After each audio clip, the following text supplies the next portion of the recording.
Magandang araw po sa inyo, Kuya Bari. Tawagin mo na lang po ako sa pangalang Agnes, 18 anyos. Gusto ko lang pong ibahagi sa inyo ang kwentong kababalaghang ito na nasaksihan ko. Bagong lipat lang po kami sa Bohol, Kuya Bari, pero taga Cebu po talaga ako. Napilitan kaming lumipat ng aking ina kasi pinalayas kami ni Lola sa bahay kung saan kami nakikitira. Bali po si Lola ay nanay ng yumao kong ama.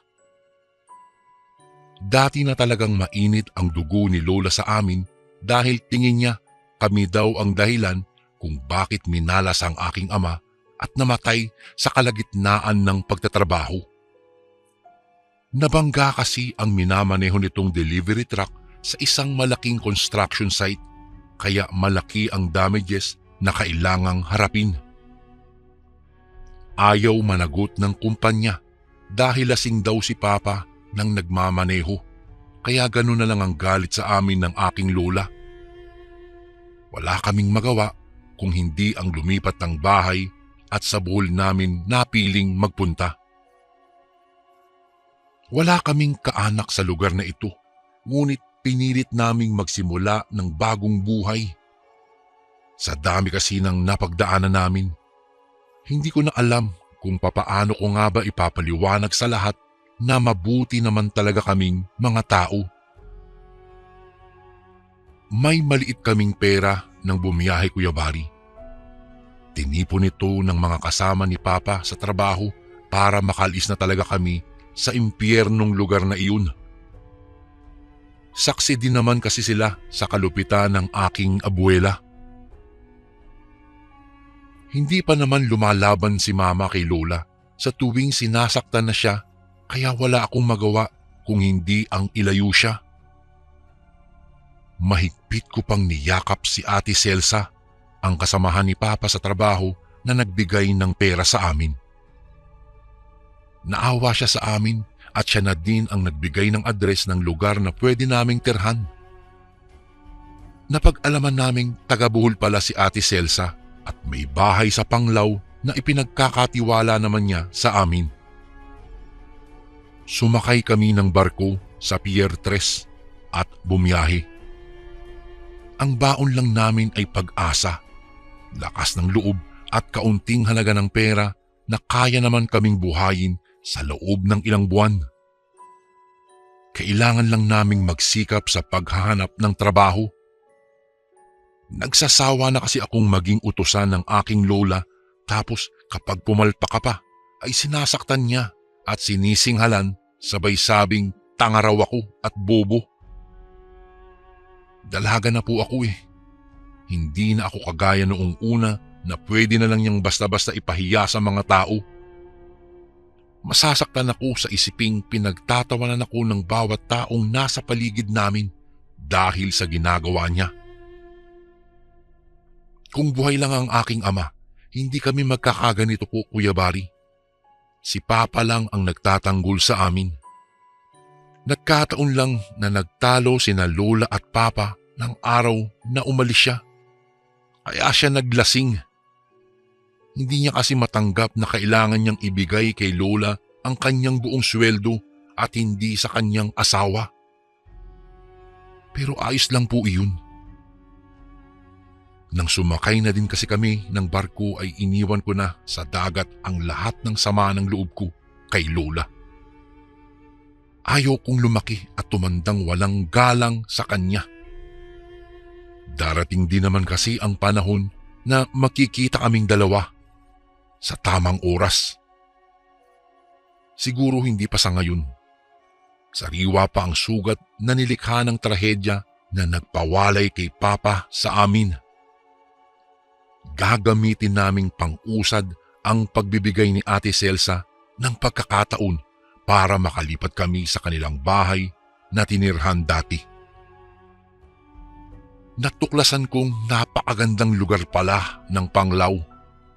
Kay puti ng buhangin at napakalinis ng tubig sa dagat. Para kaming nasa Boracay pero sa pribado na bersyon. Hindi ko naman alam na nasa tabing dagat pala ang bahay na sinasabi sa amin ni Ate Celsa.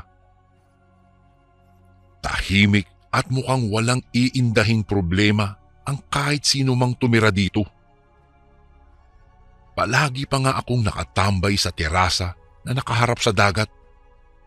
Malawak ang ngiti at kung minsan nakakatulog pa ako. Ngunit ang lahat ng iyon ay akala ko lang pala. Ikatlong gabi na namin sa bahay ni Ate Celsa nang may mapansin akong kakaiba. Para bang may naglalakad mula sa dalampasigan. Umahon mula sa dagat. Korting babae naman ang katawan niya pero basta na lang nawala na parang bula. Makailang ulit kong kinusot ang aking mga mata kaya muli kong binalikan ng tingin ang lugar na kinatatayuan ng babae kanina. Wala ito doon o sadyang namamalikmata lang talaga ako. Napatalon ako sa gulat nang tawagin ako ni Mama. Maghahaponan na raw kami kaya tumayo na ako at nagpunta na sa kusina. Pero bago iyon, inilapat ko muna ang pinto at isinara ang mga bintana. May kuryente naman sa loob ng bahay pero hindi pa kami nakakapunta sa bayan para bumili ng bumbilya. Sa ibang araw na namin iyong gagawin kaya nagtiis na lang muna kami sa lampara. Marunong naman kasing gumawa ng ganoon na ilawan si Mama kaya kahit papaano ay maliwanag ang aming gabi. Seryoso at tahimik lang kaming kumakain nang sa kalagitnaan ng paghahapunan ay nakarinig kami ng mararahang katok sa pinto. Nagkatingin ang kaming dalawa at matamang nakinig. Wala naman kasi kaming inaasahang bisita. Tumayo ako at yumakap kay Mama. Natatakot ako, Kuya Bari, sa totoo lang. Malayo kami sa kapitbahay kaya sakali mang may gumawa ng masama sa amin ay walang makakaalam. Kinilabutan po ako at pabulong na tinanong kay Mama kung sino kaya ang kumakatok. Napalunok kaming dalawa at kinuha niya kaagad ang kutsilyo sa banggera. Ako naman po ay dumampot ng walang lamang kawali. Bahala na. Masakit din naman iyon kapag inihampas ko to sa ulo. Sabi ng aking ina, pakinggan namin ng mabuti ang mga kaluskus. Iyon kasi ang isa sa mga itinuro sa kanya ng aking ama. Walang ingay na lumapit naman ako sa dingding at napasinghap nang marinig ang tila angil ng isang mabangis na aso. Bago ko po ipagpatuloy ang kwentong ito ay may request sana ako sa iyo, kasundo. Isang pindot lang ito, kasundo, sa subscribe button namin. Malaking tulong po ito sa amin, kasundo, upang mapagpatuloy pa namin ang mas marami pang magagandang kwento. Salamat sa pag-subscribe mo, bagong kasundo. Kinabahan po ako. Baka aswang ang umaaligid sa bahay namin. Kahit kasi abala si Papa noon sa trabaho ay kinikwentuhan niya ako sa gabi. Alam niya ang estilo ng mga aswang kapag gusto ng mga ito na mambiktima. Kaya nilang magbago ng anyo at magkunwaring hayop. Hangal lang daw ang mga tao kapag nagpauto pa sa mga kagaya nila. Kaya naman ingat na ingat akong sumilip sa dingding para malaman kung ano ang nasa labas. Halos hingalin ako sa takot nang makitang nakakahindik ang hitsura ng sino mang nakasilip sa amin sa dingding kung saan din ako nakatingin. Tila papanawan ako ng ulirat sa labis na panginginig. Paano lang kung biglang lumundag ang nasabing aswang para lamunin kami? Sa pagkakatitig ko sa kanya, Kuya Bari, ay anyong tao lang naman ang nasa labas. Ngunit may angil na katunog ng isang mabangis na aso. Sabay kaming umatras ng aking ina at hinablot ang asin. Siguro matatakot ang kung sino mang nilalang kapag nasabuyan siya ng asin. Kabadong dumakot ako noon at walang babalang isinaboy sa labas ng bahay. Namutla ako dahil parang nagalit pa yata ang aswang sa labas. Pinagkakalmot niya ang dingding at hindi ko alam kung papaano niya nagagawang alugin ang bahay namin. Narinig ko ang pamilyar na huni niya. Huni ng aswang. Sinagilaan ako ng takot ng mga sandaling iyon. Marami na akong narinig na kwento na tungkol sa mga aswang, ngunit ni minsan ay wala pang kasing bangis na kagaya ng nakaharap namin ngayon. Para bang desidido talaga siyang pumatay, kaya takot na sumigaw kami ni Mama para makahingi kami ng tulong. Magkahawak kaming tumatakbo palabas ng bahay at dali-dali sa pagtaluntun sa kalsada papunta sa bayan. Pagdating namin doon, pinagkaguluhan kami ng mga tao kaya halos hindi na magkamayaw ang mga kalalakihan sa pagkuha ng kani-kanilang mga sulu at sinindihan ito. Halos buong populasyon yata ng mga kalalakihan sa baryo ang sumugod papunta sa aming bahay. Napag-alaman kong matagal na pala talaga nilang problema ang ingay at pananakot na ginagawa ng nasabing aswang na iyon na ayon sa kanila ay bago pa lang nahawaan.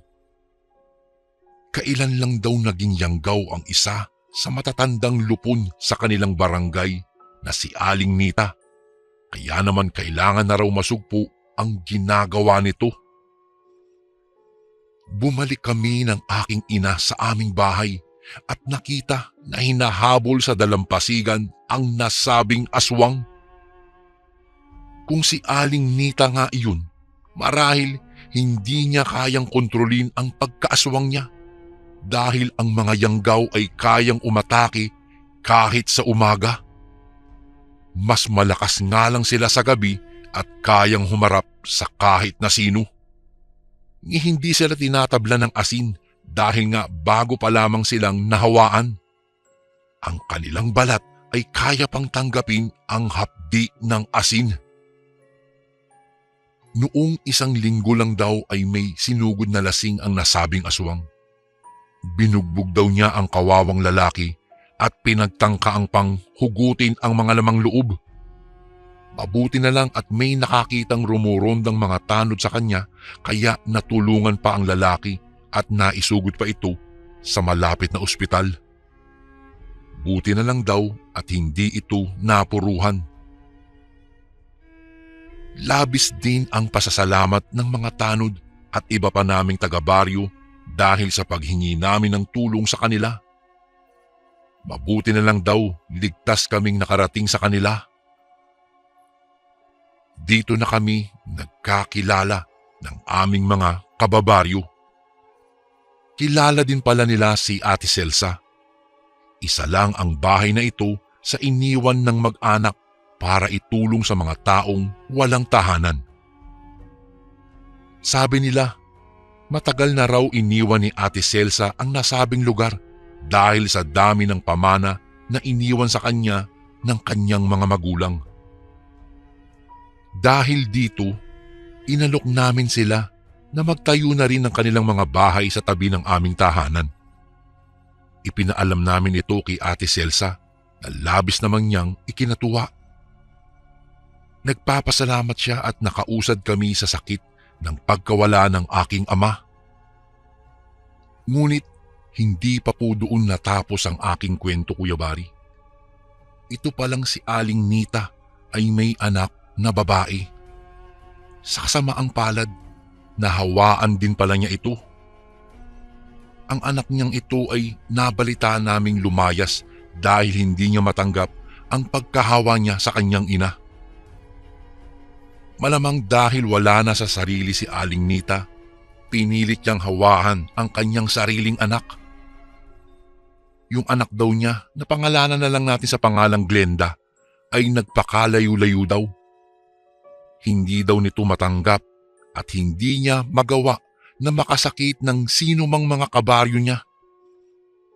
Nalaman ko na lang po ang kwentong ito dahil isinalaysay po ito ng isang niyang kaibigan isang kaibigan ni Glenda sa amin. Bago daw po ito naglayas, umamin ito sa kanya. Maging siya daw ay nabigla at natakot din sa kanyang kaibigan. Matapos daw po iyon ay hindi na muling nakita pa si Glenda ng gabing iyon. Ngunit dumaan ang ilang buwan. Natagpuan na lang daw ang katawan ni Glenda na wala ng buhay na nakabigti sa isang puno ng nara malapit sa dalampasigan. Marahil ay hindi niya kinaya ang kanyang pagiging aswang, kaya tinapos na lang niya ang kanyang kahirapan. Marami po ang nalungkot sa aming kabaryo dahil sa kanilang natuklasan. Mabait daw kasing bata itong si Glenda at napaka matulungin sa lahat. Matapos po ang pangyayaring iyon, ay binigyan po ng disenteng libing ang kawawang bata na si Glenda. Sinunog ang kanyang katawan at inilagay ang kanyang abo sa loob ng simbahan. Magmula po noon ay naging payapa na ang aming baryo. Sa ngayon po ay nag-aaral ako sa isang paaralan. Grade 9 na po ako at marami na po akong kaibigan dito. Ang aking ina naman po ay naging abala sa pagtitinda ng tuyo na kuha naman ng mga kababaryo naming mangingisda. Isang pangyayaring nagpakilabot sa aming mag-ina ng gabing iyon na hindi ko po talaga malimut-limutan. Isang karanasang minsang muntikan na kaming atakihin ng isang totoong aswang na isa pa lang bagong lipat lang sa Bohol. Hanggang dito na lang po ang aking kwento, Kuya Bari. Salamat po ng marami. God bless po sa inyong channel at sa lahat ng nakikinig ngayon. Lubos na gumagalang, Agnes.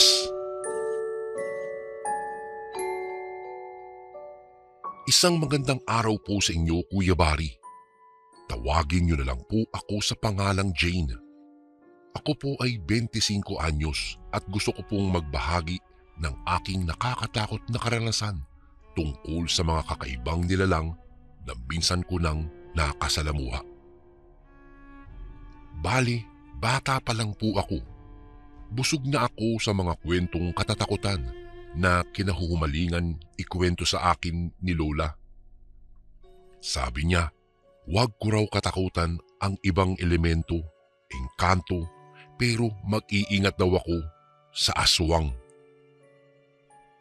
Ang mga nasabing nilalang daw kasi ay mga kampon ng demonyo. Magaling sa panlilinlang at panluloko. Kunwari, nagustuhan mo sila sa magagandang katangiang mayroon sila, pero bunga lang pala iyon ng mga pagpapanggap nila. Bali ang nangyari po, Kuya Bari. Noong minsang magtaka ako sa isang sementeryo, nung minsang napadaan ako doon, pauwi galing sa eskwelahan. Nasipat ko ang isang may katamtaman sa laking aso ang abala sa pagkubkob. Hindi ko kasi alam kung bakit natuon ang aking atensyon doon dahil para kasing may hinahanap ang malaking aso na hindi niya mawari.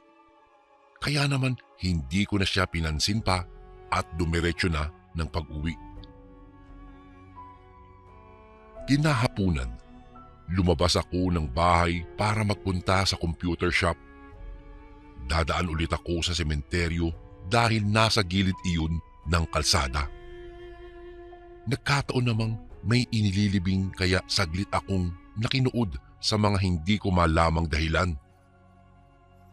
Isang mag-anak ang nagyayakapan habang pinagmamasdan ang kanilang kaanak na dahan-dahan ng sinasabuyan ng holy water. Mukhang sobrang mahal na mahal nila ang nasabing kapamilya dahil halos pumalahaw ng iyak ang mga ito habang pinagmamasdan ang pagbaba ng kabaong. Pagkatapos nun, kanya-kanya nang lagayan ng bulaklak sa ibabaw ang pamilya ng namatay. Lumapit po ako at nakiusyoso. Hindi naman sa nakikichismis pero mahilig talaga akong magtanong-tanong ng mga pangyayari sa paligid ko. Hindi ko alam kung bakit pero likas akong ganito talaga, Kuya Bari. Palagi na lang akong tinatawag na marites ng aking kuya o kahit ni mama pero wala naman akong pakialam. Basta, ang gusto ko lang ay malaman kung ano nga ba talaga ang nangyayari sa paligid ko. Hindi nagtagal na pag-alamang kong magkakapatid pala iyong mga babaeng nagyayakapan. Kamamatay lamang ng kanilang ina mula sa sakit na cancer. Ang masakit pa doon, Kuya Bari, may ibang karamdaman ang kanilang nanay na walang kinalaman ang sensya. Duda tuloy ng magkapatid, inaswang ang kanilang ina. Nung huli daw kasi nilang dinala ito sa pagamutan ay namayat ito ng husto at halos hindi na makakilala. Kulang din daw ito sa dugo at napakaraming pasa sa buong katawan. Bago daw ito pumanaw, nanginginig na nagtuturo ang kanilang ina sa bubong at palaging sinasabing may gumagapang raw doon. Gustuhin ko mang malaman kung ano iyon ay hindi na ako nagtanong pa. Alam na alam ko nang kagagawan nga ng aswang ang lahat ng kahindik-hindik na pangyayaring ito. Sabi naman ng iba pang kaanak, may nakaaway ang kanilang ina at nakakapagduda raw naman ng biglaan nitong pagkakasakit. Dahil doon ay palagi nilang minamatyagan ang nararamdaman ng kanilang ina nang kalaunan nga ay kamatayan ang kinahantungan. Habang nakikipag-usap ay nariyan na naman ang asong kulay itim at may mapupulang mga mata.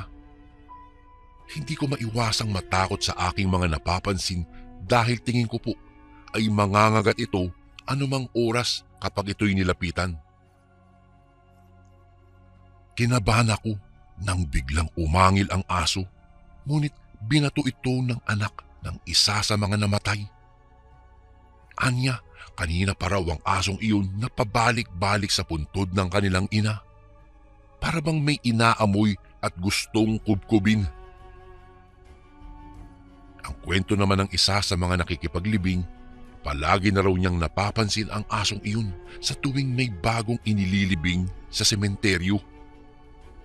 Para bang nababangon sila sa amoy ng patay. Kilala ng babae ang aso. Ito ay alaga daw ni Lolo Piping. Siya ang kilalang kinatatakutan sa baryo namin. Pinaniniwalaan kasing aswang ang matandang ito at kumakain daw ito ng mga lamang loob. Kapag pinabibili nga ako ng uling ni Mama doon ay hindi na ako pumapasok sa loob ng bahay nila. Natatakot ako na baka daluhungin na lang ako bigla doon at lantakan na para bang wala ng bukas. Kilala ni na Mama si Lolo Piping. Ang sabi ay dayo lang daw ito doon na nakapag-asawa ng kapitbahay namin na si Aling Mirna. Kaya lang namatay sa sakit si Aling Mirna, kaya maagang nabiyudo si Lolo Piping. Hindi man lang sila nagkaanak dahil ang balita namin may diferensya itong si Aling Mirna sa matres. Kwento naman ng mga marites, aswang daw si Lolo Piping at dinali niya lang ang kanyang asawa. Sinipsip niya ang dugo nito hanggang sa tuluyang manghina at mamatay. Nang mamatay din daw ang matanda, ay hindi ito pinaospital pa ni Lolo Piping, kaya muling duda ng iba. Baka kinain pa niya ang mga lamang loob nito hanggang sa tuluyan na nitong mapawi ang nadaramang matinding gutom. Umiling-iling ako. Hindi ko kayang isipin na sarap ang aswang sa paglantak ng mga lamang loob, gayong ano naman ang lasang makukuha dito maliban sa pandidiri at walang katapusang lansa. Matapos kong makipag-usap sa mga namatayan ay maayos akong nagpaalam sa kanila na aalis na. Nagpasalamat naman ang dalawa sa aking pakikiramay na kahit hindi ko kilala ang namatay ay alam ko daw kung papaano pumawi ng lungkot ng isang namatayan. Siyempre, kinuwentuhan ko sila eh. Alam ko naman ang mga ganoong tao ay matutuwa kapag kailangan ng kausap. Bago ko po ipagpatuloy ang kwentong ito ay may request sana ako sa iyo kasundo. Isang pindot lang ito kasundo sa subscribe button namin. Malaking tulong po ito sa amin kasundo upang mapagpatuloy pa namin ang mas marami pang magagandang kwento. Salamat sa pag-subscribe mo, bagong kasundo. Ako kasi dati, Kuya Bari, noong mamatayan ay gusto ko nang kinakausap ako palagi. Ito lang ako. Simple pero palatanong at mahilig makipag-usap na tao. Nagtuloy na ako sa aking sadya at hindi na namalayan ang pag-usad ng oras. Bandang 9:00 ng gabi nang mapadaan ulit ako sa sementeryo. Gusto kong takasan ng kaluluwa nang makita kong naroroon na naman ang aso at kinukubkob ang libingan noong nanay ng babaeng inilibing kanina. Napalunok ako at ginusto ko sanang sawayin ito, kaso lang aso kasi iyon ni Lolo Piping. Natatakot ako na baka kapag ginawa ko iyon, habulin ako at aswangin din. Baka mamaya magbago ito ng anyo at maging isang aswang na mas mabilis ang gagawing paghabol sa akin kasi nga malalaman ng aso na pwede niya akong lantakan. Umatras ako at tinangkang iwan ito, ngunit nagulat ako nang makita ang kaputol na kamay na kagat-kagat ng aso habang hinihila paalis ng puntod. Sinagilahan ako ng takot at napalunok ng aking laway. Hindi ko alam kung ano nga ba ang dapat kong gawin dahil napatingin na sa akin ang aso. Kaagad na nanlisik ang mga mata nito nang makitang titig na titig ako sa kanyang nilalantakan. Bago pa man ako makatakbo, ubod lakas na akong hinabol ng aso. Wala akong nagawa kung hindi ang tumakbo hanggang sa abot ng aking makakaya. Hindi ko alam kung magagawa ko pang makaligtas na nilalang pero panira kasi ang kakaibang tunog na pinakakawalan niya sa halip na kinakahulan niya ako. Nakakatakot isipin ang asong humahabol sa akin ay nanghuhuni at tila kasing katulad pa ng tunog ng isang aswang. Tila napapasok sa baga kung makahingal ako sa labis na takot. Ni hindi ko na naramdaman ang hingal dahil mas lamang sa akin ang pagkakaroon ng kaligtasan sa pamamagitan ng pagtakbo. Kalaunan, nakarating ako sa aming bahay. Saglit akong nagpahinga kahit tumatagaktak na ang aking pawis. Hindi biro ang aking itinakbo na may kalayuan pa mula sa sementeryo. Lumingon-lingon ako sa paligid. Sinasal ng kaba ang aking dibdib nang makita ang malaking aso sa madilim na bahagi ng kanto na lilikuan namin kapag sa agubatan kami pupunta. Alam kong hindi biro ang makipagpatintero sa aso na alam kong hindi naman talaga totoong aso. Maya-maya lang kasi, biglang nagbago ang anyo ng aso at naging isang tao.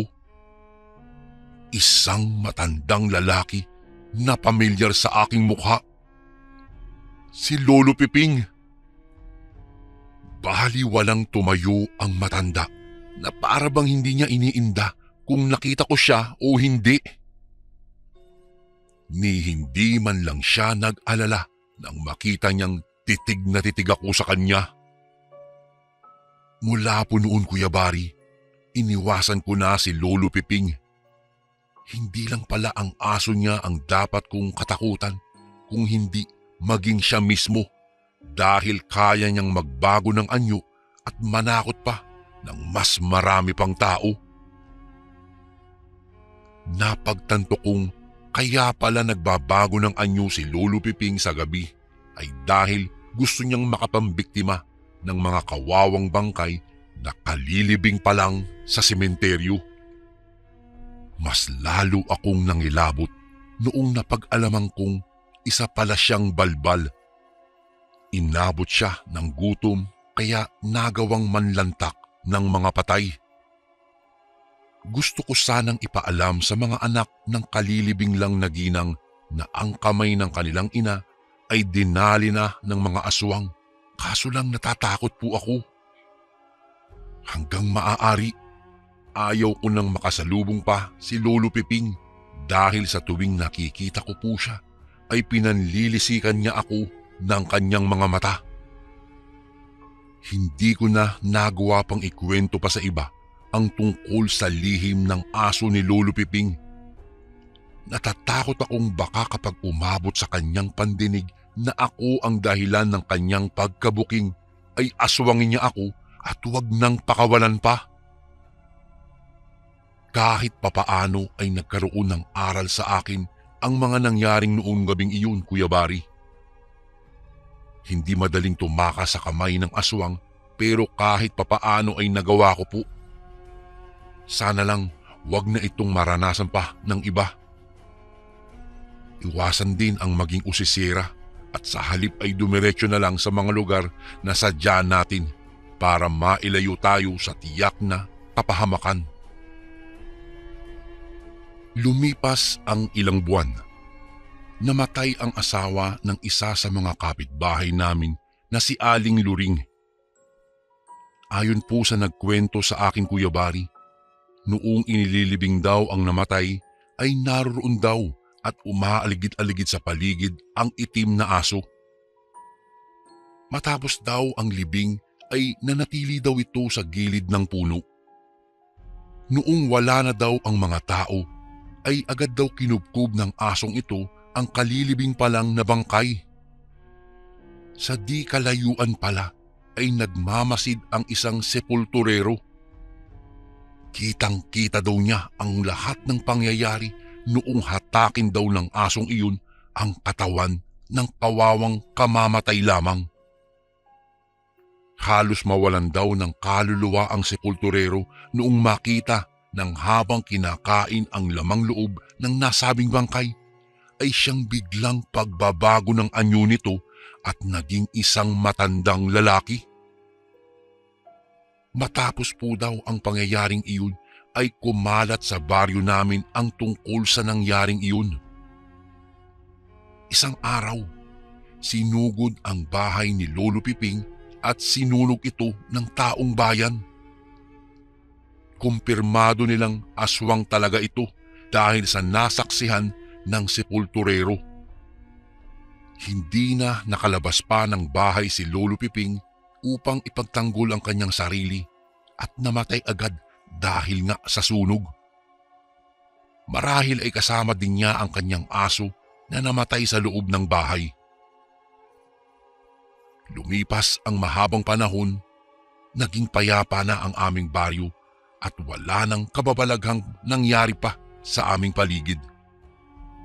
Isang karanasan ko po ang hindi ko malilimutan kaya ko po ito isinulat sa inyong channel. Isang aral din ang aking natutunan. Isang kahindik-hindik na nilalang ang aking nasaksihan at tumatak na sa aking isipan magpasa hanggang ngayon dahil lang po sa isang itim na aso ni Lolo Piping. Hanggang dito na lang po ang aking kwento, Kuya Bari. Salamat po sa inyong pakikinig. Lubos na gumagalang, Jane. Magandang araw po sa inyo, Kuya Bari. Itago niyo lang po ako sa pangalang Milay. 50 anyos at kasalukuyang nakatira ngayon sa Leyte. Pero taga Calapay, Bohol ako, Kuya Bari. Napadpad lang ako dito sa Leyte dahil taga rito ang naging asawa ko. Ako lang kasi ang nag-iisang anak ng mga magulang ko, kaya lumuwas ako ng Samar para magtrabaho. Ako na lang iyong inaasahan nilang makakatulong sa kanila. Itong kwentong ito, Kuya Bari, nangyari po ito taong 1990. Dito mismo sa baryo ng Samar kung saan may isang lalaking bakasyonista ang dumating sa baryong iyon. Yung boarding house ko kasi noon, Kuya Bari, may 2 itong palapag. 3 kwarto sa itaas at 3 kwarto din sa baba. Gawa lang din ito sa kahoy, pero matibay naman dahil bagong renovate ang bahay. Ilang linggo pa ako roon sa boarding house nang dumating itong isang lalaki at umupa ng 1 kwarto sa itaas. Sa itaas ng kwarto ko ay iyon din ang kwarto ng lalaki. Tapos gawa lang din sa tabla ang sahig, pero may plywood naman sa ilalim. Kaya naman kapag may taong aakyat sa hagdan papuntang 2 palapag, malalaman ko kaagad kasi gagawa ito ng ingay. Isang gabi noon, Kuya Bari, galing ako sa trabaho bilang isang tendera ng mga ukay-ukay doon sa sentro. Ang duty ko po ay mula 8:00 hanggang 7:00 ng gabi. Mga 2 metro ang layo nito mula sa boarding house. Malapit lang ito para sa akin dahil halos araw-araw naman akong naglalakad. Tsaka hindi rin naman ako nag-iisa, Kuya Bari, kasi iyong anak ng caretaker po namin doon, kasamahan ko rin siya sa trabaho. So balik po tayo sa kwento. Nang gabing umuwi po ako galing sa sentro ng baryo. Nataon na nag-absent ng araw na iyon si Sandra, ang anak ng caretaker, kasi po nilalagnat ito. Kaya ako na lang noong mag-isa ang uuwi. 7:30 na noon nang umuwi ako. Tanging flashlight lang ang dala ko ng gabing iyon at iyong supot ng mangga at asin. Sobrang dilim po ng paligid kasi walang buwan ng gabing iyon at saka hindi rin gaano makakaabot sa kalsada ang mga ilaw na nagmumula sa mga kabahayan dahil distansya lang ito. Kahit gabi na akong makauwi, hindi naman ako takot kasi nga nasanay na ako, pero ng gabing iyon mismo, Kuya Bari, dito ko naranasan ang nakakakilabot na kaganapan. Naglalakad ako noon nang maramdaman kong parang may nakatingin sa akin. Iba talaga ang kutob ko noon kasi baka may adik sa lugar at napapagtripan ako. Pero mali ang nasa isip ko dahil iba pala ang nagmamasid sa akin. Hindi ako mapakali noon. Sige ako sa paglingon sa likuran at binilisan ko na rin ang aking mga hakbang. Ngunit nabigla at napasigaw na lang ako nang may biglang lumipad patungo sa direksyon ko. Ramdam ko ang lakas ng hangin galing sa isang pagaspas ng pakpak ng isang nilalang na hindi ko malaman kung ano iyon. Nagsimula ng mag-hysterical ang sistema ko noon, kaya tumakbo ako ng mabilis para makarating kaagad ako sa boarding house. Mangiyak-ngiyak pa nga ako dahil nilukuban na ako ng takot. Iyon palang kasi ang kauna-unahang pagkakataon na maranasan ko iyon. Noong nasa kalagitnaan ako ng pagtakbo, nang may marinig na naman akong kakaibang huni. Hindi ko alam kung anong huni iyon, basta nakakatakot ito. Nakakatakot pakinggan lalo na at iyong aso sa may kabahayan ay nagsialulungan na. Mas lalong nagwala ang sistema ko noon dahil nasa isip ko na baka nakakita ang mga asong iyon nang hindi nakikita ng ordinaryong tao lang na katulad ko. Dahil sa taranta at pagmamadali ay hindi ko namalayang may tao pala sa harapan ko, kaya nabunggo ko siya at natumba ako sa damuhan. Dali-dali naman akong humingi ng dispensa at tulong sa kanya, ngunit nang ilawan ko siya ay mas lalo akong nawala sa sarili ko dahil akala ko tao ang nabunggo ko. Ngunit Para itong isang halimaw. Kulubot ang maitim nitong mukha at may matatalim at matutulis na mga pangil. Tapos iyong katawan niya, Kuya Bari, may makakapal na balahibo. Basta sobrang nakakatakot ang kanyang hitsura. Nagsisigaw ako dahil sa takot at mabilis kong kinuha iyong binili kong mangga at naibato ko ito sa kanya. Pati na yung asin ay sinabuyan ko na rin siya kasi wala akong ibang magagamit doon kung hindi yun lang. Ganun na lang ang pagkabigla ko noon nang marinig ko itong magwala at umalulong ng nakakatakot. Matapos yun ay kaagad kong pinulot ang flashlight sa tabi ko at mabilis nang tumakbo palayo sa halimaw na iyon.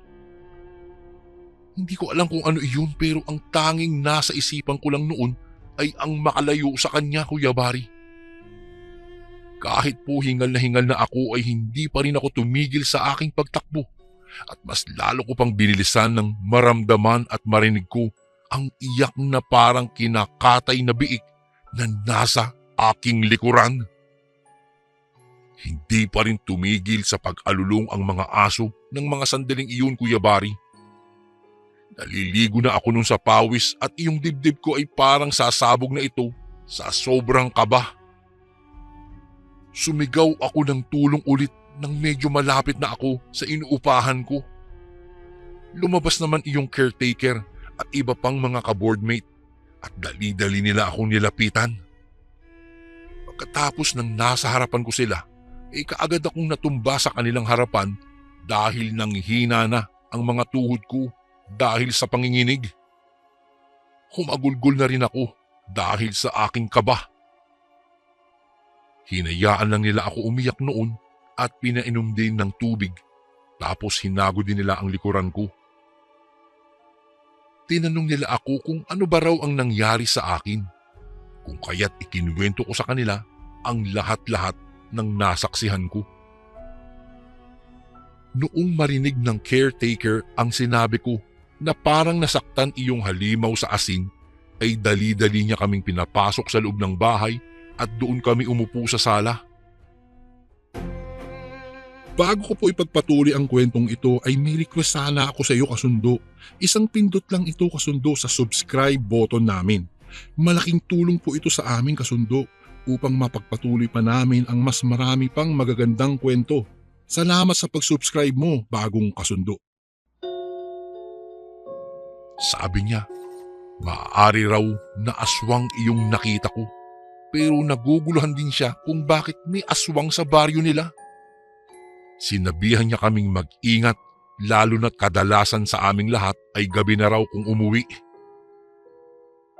Andun ang lahat ng kaboardmate ko, Kuya Bari, maliban doon sa lalaking bagong dating na nasa ikalawang palapag. Matapos nilang gamutin ang sugat ko sa tuhod at siko, ay pumasok na ako sa loob ng kwarto. Kaagad akong humiga dahil sa pagod, ngunit nakatulala lang ako na nakatingin sa dingding. Laging bumabalik sa isipan ko ang pangyayaring iyon, kung kailan munti ka na akong mamatay. Muling nangilid ang mga luha ko sa aking mga mata dahil sa naramdaman kong takot. Hindi pa rin talaga maalis sa sistema ko ang takot at kabang nararamdaman ko ng oras na iyon, Kuya Bari. Kinabukasan, hindi ako pumasok sa trabaho dahil humahapdi iyong mga sugat ko sa buong katawan. Bandang 4:00 siguro iyon ng umaga nang magising ako dahil sa ingay sa itaas ng kwarto. Para bang may nabasag na gamit o nahulog. Tumayo ako at lumabas ng kwarto at nakita ko sa sala ang caretaker na naglilinis. Nang makita niya ako noon, Kuya Bari, lumapit agad siya sa akin at sinabi nito iyong lalaking nasa ikalawang palapag na may palaging dalang kamera at malaking bag. Nakita raw niya itong may sugat sa braso at mukha. Para raw nalapnos ang balat nito. Tsaka nagtataka daw siya dahil nagmamadali raw itong umalis. Tsaka ayon pa rin sa kanya Kuya Bari, yung bag daw na daladala ng lalaking iyon may dugo daw. Nang makita raw niya iyon, dali-dali raw siyang pumasok sa loob ng bahay para hindi siya nito makita. Kinabahan ang caretaker noon Kuya Bari dahil hindi namin alam kung saan ito nagmula. Pero noong nagkausap daw sila nung lalaki na nagngangalang Hoben, sinabi daw nito sa kanya na nagbabakasyon lang daw siya dito sa baryo para ma-enjoy ang buhay probinsya. Kung ano-ano na lang ang tumakbo sa isipan namin noon, nang bigla kaming napatigil at dali-daling lumabas ng bahay nang marinig namin ang sigawan at malutong na pagmumura galing sa mga kapitbahay. Kung kaya't nagmamadali rin kaming lumabas noon at nakichismis.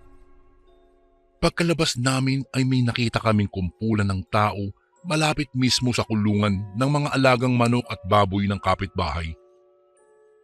Noong makalapit kami roon, nakita ko ang maraming dugo na nagkalat sa loob at labas ng kulungan. May mga bituka ring nagkalat sa damuhan at putol-putol na katawan ng manok at baboy. Ayon pa sa may-ari, isang lalaki raw ang nakita nilang may gawa noon. Nag-iingay raw kasi ang mga alaga niya kaya nilabas niya ito. Ngunit gayon na lang ang kanyang pagkabigla nang makitang kinakain ng isang lalaking nakahubad ang mga alaga nila. May taturaw ng bungo sa kanang braso ang lalaki. Noong marinig namin iyon Kuya Bari, kaagad kong naisip ang lalaking si Hoben kasi nakita ko siya isang beses na nakasando at may nakita akong tattoo ng bungo sa kanyang kanang braso. Sinabi naman ng may-ari na sa tinagal-tagal nilang nakatira sa baryong iyon, noong oras pa lang iyon na nangyari na may nambiktima sa kanyang mga alagang hayop. Alam din nila na may bagong umupa sa ikalawang palapag na inuupahan ko. At ang ikinagulat namin Kuya Bari ay ang sinabi nitong patungo raw ang lalaki sa bahay na tinitirahan ko ng gabing iyon. Kaya nagkatinginan kami ng caretaker at doon na namin sinabi sa kanila iyong nangyari sa akin at iyong nakita ng caretaker. Kung kaya't nagpunta sila sa bahay kasama iyong may-ari ng mga hayop at tinawag nila ang mga lalaki sa ikalawang palapag upang bumaba. Bumaba naman iyong dalawang lalaki, ngunit yung bakasyonista ay wala kasi nga nakita namin itong nagmamadaling umalis. Nagtanong-tanong iyong dalawang lalaki kung ano ang nangyari, kaya sinabihan nila ito at nung mga oras na ito ay may sinabi sa amin ang dalawa.